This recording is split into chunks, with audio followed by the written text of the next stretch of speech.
અને મિર્ચ મસાલાનો જે આ સ્વાદનો જાદુ છે એ તમારા હાથની કમાલ છે. તો ચાલો કઈ પહેલી વાનગી અત્યારે તમે બતાવવાના છો જે એની સ્પેશિયાલિટી ગણાય છે? मैं अंगूरी चीज कबाब बताता हूँ आपको. पहला चीज. અને આ કઈ ચીઝ કહેવાય છે ये आपने कुकिंग चीज है. અને કેટલી લેવાની છે? ये 100 ग्राम 100 ગ્રામ ચીઝ.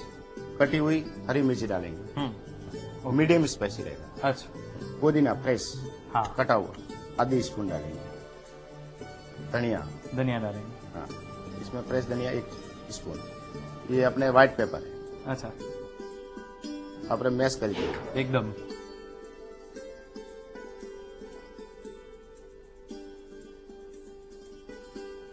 इसको कबाब बनाएंगे.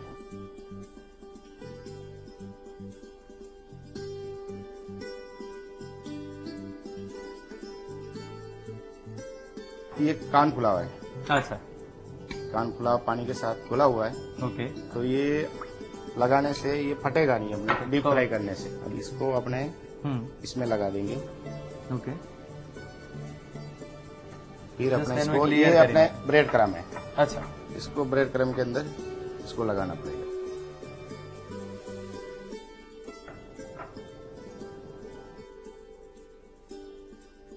હવે આપણે ખાલી ફ્રાય કરવાનું છે. ખાલી ફ્રાય કરવાનું. ખાલી ફ્રાય. ઓકે.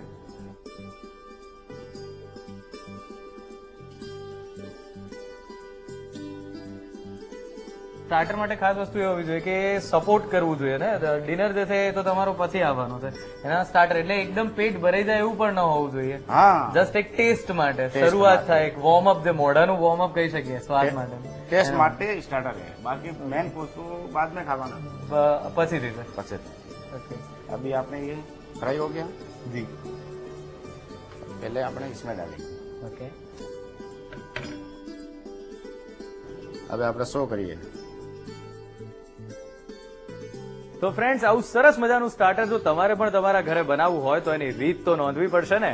તો ચીઝ અંગૂરી કબાબ બનાવવા માટે જોઈશે કબાબ બનાવવા માટે કુકિંગ ચીઝ 100 ગ્રામ, સમારેલા લીલા મરચા અડધી ચમચી, સમારેલો ફુદીનો અડધી ચમચી, સમારેલી કોથમીર 1 ચમચી, સફેદ મરી પાવડર પોણી ચમચી, પાણી 150 ગ્રામ, કોર્નફ્લોર 100 ગ્રામ, બ્રેડ ક્રમ્સ 1 વાટકી, તેલ તળવા માટે.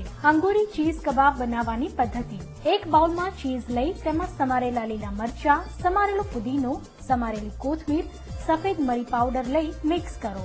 મિશ્રણમાંથી હાથ વડે કબાબ બનાવો. હવે પાણીમાં ઓગાળેલો કોર્નફ્લોર લઈ તેમાં તૈયાર કરેલા કબાબ ડીપ કરી તેને બ્રેડ ક્રમ્સમાં રગદોળો. હવે તેને ગરમ તેલમાં ગોલ્ડન રંગના થાય તેમ તળી લો. સર્વિંગ ડીશમાં લઈ સલાડ સાથે સર્વ કરો. તો તૈયાર છે અંગૂરી